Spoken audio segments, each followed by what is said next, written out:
Banks killing projects. Let's have a look. Hello everyone and welcome to this episode of Heiser Says. I thought I'd like to discuss an article from realestate.com, originally published by the Herald Sun, about banks shortchanging buyers, forcing lots of land back up for sale back onto the market. I mentioned this in a previous video I did. Now, similar thing happened to us when we were buying our house here. You know, we had pre-approval for a certain amount, and then all of a sudden it all changed and we needed to put another, 20 grand in? It just shows you what the banks are like. And this was 5 years ago now. So you can imagine how it is at the moment.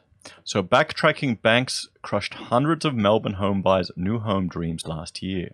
New research has revealed that 2,400 blocks of land, almost 40% of the total stock on the Melbourne's land market, are up for sale for a second time after their initial buyer had to abandon their new home. Now remember, we watched this.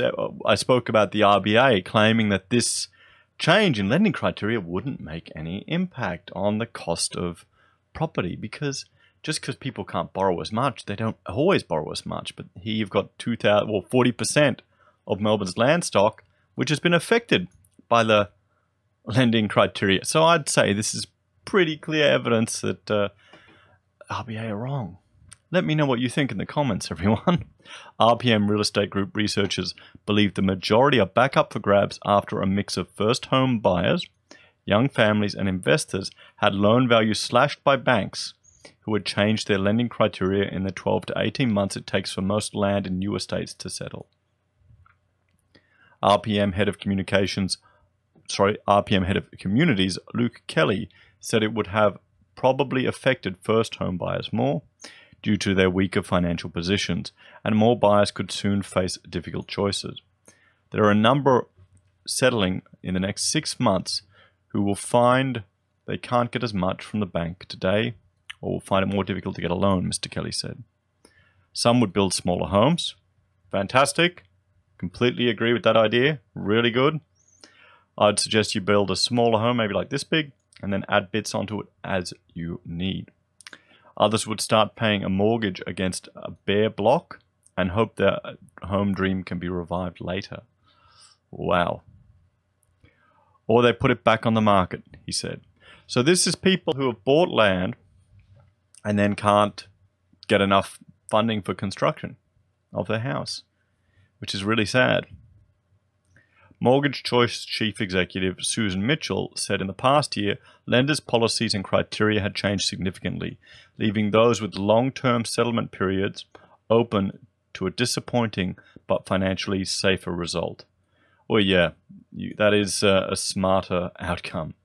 And home buyers should know that if they are buying a property where the settlement is longer than 6 months away, 3 months with many lenders' pre-approval is really of little or no value, Ms. Mitchell said.